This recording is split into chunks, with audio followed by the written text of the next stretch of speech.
बिस्मिल्लाहिर्रहमानिर्रहीम। अस्सलाम वालेकुम। मैं हूं गुलफाम चौधरी। आप देख रहे हैं मेरा फेसबुक पेज और यूट्यूब चैनल। पाकिस्तान की सियासत में अहम तरीन डिवेलपमेंट हो रही हैं और मुसलसल डिवेलपमेंट्स मुतवक्के हैं। यकीनी तौर पर जो पाकिस्तान के हालात हैं वो यकसर बदलने जा रहे हैं और बड़ी बड़ी तब्दीलियाँ मुतवक्के हैं। इस हवाले से हमारे साथ मौजूद हैं सिद्दीक जान साहब। उनसे जानते हैं क्या डिवेलपमेंट हुई हैं, पहले उनकी बात सुनते हैं फिर उस पर बात करते हैं। तीन मौज़ूआत पर बात करेंगे, लेकिन इसमें जो दूसरे मौजू पे मैं बात करूँगा ज़रा जल्दी कर लूँगा, अभी एक डेढ़ मिनट बाद। वो मौजू बहुत अहम है। कल 16 अक्टूबर को क्या हुआ और उसके बाद 1 नवंबर को क्या होने जा रहा है, और इन दोनों चीज़ों का एक का पाकिस्तान को कल नुकसान हो चुका। सिर्फ इमरान खान को नुकसान नहीं हुआ, पाकिस्तान और पाकिस्तानियों को नुकसान हो चुका।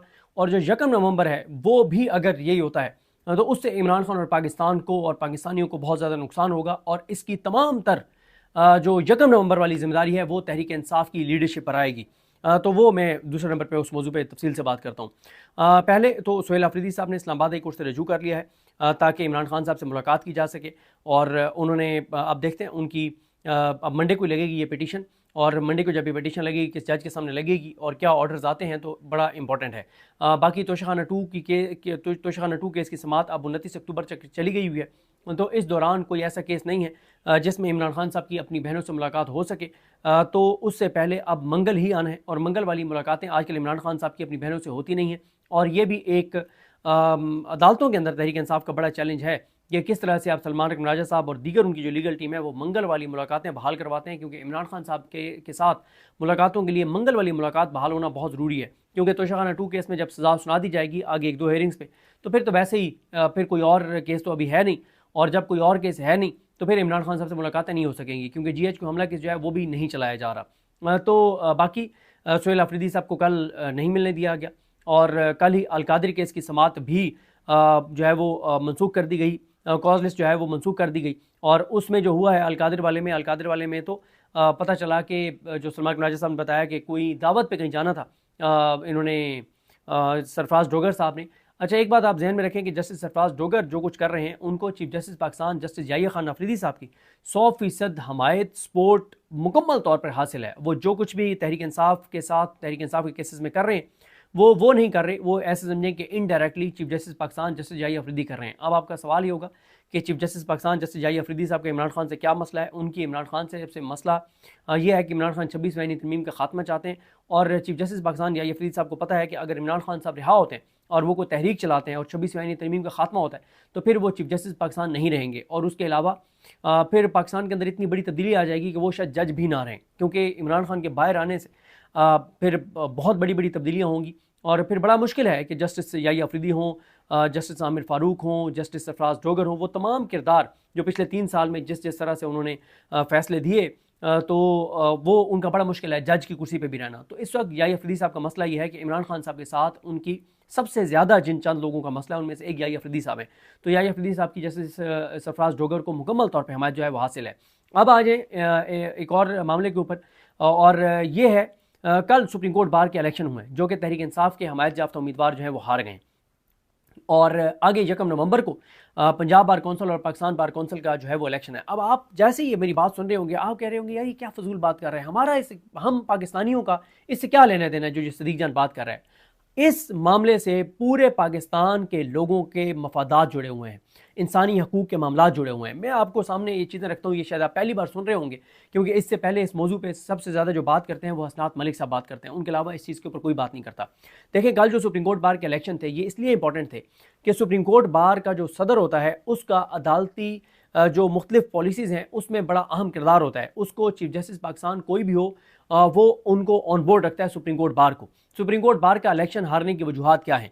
सुप्रीम कोर्ट बार में हामिद खान ग्रुप हार गया है, तहरीक इंसाफ उनको सपोर्ट कर रही थी तौफीक आसिफ भट्ट साहब को, लेकिन वो हार गए हैं। अच्छा, इसमें कुछ चीज़ें जिनमें तहरीक इंसाफ का कोई किरदार नहीं है। वो क्या है? एक तो ये है कि ये जमाल खान मंदोखेल साहब ने एक कमेटी थी जिसमें जमाल खान मंदोखेल साहब थे, एहसन भून साहब थे और शायद कल्ब हसन थे।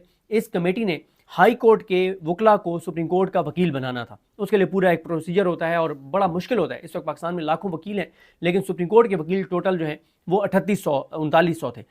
लेकिन अब वो कोई 4500 के करीब जो है वो वकील हो चुके हैं सुप्रीम कोर्ट के। 500 नया वकील 2025 में जस्टिस जमाल खान मंदोखेल ने बनाया है, और ये 500 का 500 वकील जो है वो ऐसा समझे कि ये वोटर था नून लीग का, ये हुकूमत का वोटर था मोस्टली, और ये इस निज़ाम का वोटर था। और जमाल खान मंदोखेल साहब, आपको पता ही है कि जमाल खान मंदोखेल साहब हो, नईम अख्तर अफगान साहब हो, वो सिर्फ उस केस में हुकूमत के और निज़ाम के ख़िलाफ़ फैसला देते हैं जिसमें वो अक़लियत में हो। यानी कैसे कि यानी अगर 7 रुकनी बेंच है और अगर जमाल खान मंदोखेल साहब और नईम अख्तर अफगान साहब के वोट से जो है वो हुकूमत के ख़िलाफ़ फैसला आना हो तो फिर वो नहीं देते। जब उनको ये नज़र आ जाए कि हुकूमत के पास 4 वोट पूरे हैं, तो अब अगर हम देंगे तो हमारा 5वां वोट होगा। तो अगर हम अक़लियत में चले जाएंगे, हम इख्तिलाफ़ कर लेंगे, तो हम अक़लियत में होंगे, हुकूमत को और इस निज़ाम को कोई ख़तरा नहीं है। तो फिर वो क्या करते हैं कि फिर वो वोट जो है वो हुकूमत के ख़िलाफ़ दे देते हैं। और ये उनके बारे में वकला के अंदर बड़ी स्ट्रॉन्ग परसेप्शन है, जिस परसेप्शन को उन्होंने खुद जो है वो ख़त्म करना होगा। अब ये जो ग्रुप है हामिद खान साहब का, उनके कुछ वकला का ये ख्याल है कि ये जमाल खान मंदोखेल साहब ने ये जो ग्रुप है, प्रोफेशनल ग्रुप है, सॉरी इंडिपेंडेंट ग्रुप है, ये जो आज़म नज़ीर तारड़ और ये एहसन भून, इनके साथ मिल के जो है वो ओबलाइज किया उन वकीलों को, जिन वकीलों ने आके अब वोट जो है वो हामिद खान ग्रुप के खिलाफ डाला है। लेकिन हसात मलिक साहब ठीक कह रहे थे कि इस पर हामिद खान साहब वगैरह को पहले आवाज़ उठानी चाहिए थी। ये तो ये वजूहत मैंने आपको बता दी। एक और वजह ये भी हो सकती है कि क्योंकि जो ये एहसन भून और आज़म नज़ीर तारड़ साहब हैं, ये जो वकीलों की सोसाइटी एक बन रही है और उसका जो DHA से मुआहदा हुआ है वो 50 लाख का प्लाट था और अब वो 3.5 करोड़ का हो गया है। तो इससे एक पैगाम ये भी मिलता है कि हमारी जो एलीट है वो इतनी यानी शर्म और हया से आ रही है कि उनको अपने मफादात अजीज़ हैं, अपने उन्हें चंद करोड़ अजीज़ हैं, यानी अपने उन्हें 2.5-3 करोड़ अजीज़ हैं। उनको मुल्क का मफाद, पाकिस्तान का मफाद, मुल्क की आने वाली नस्लों का मफाद अजीज़ नहीं है।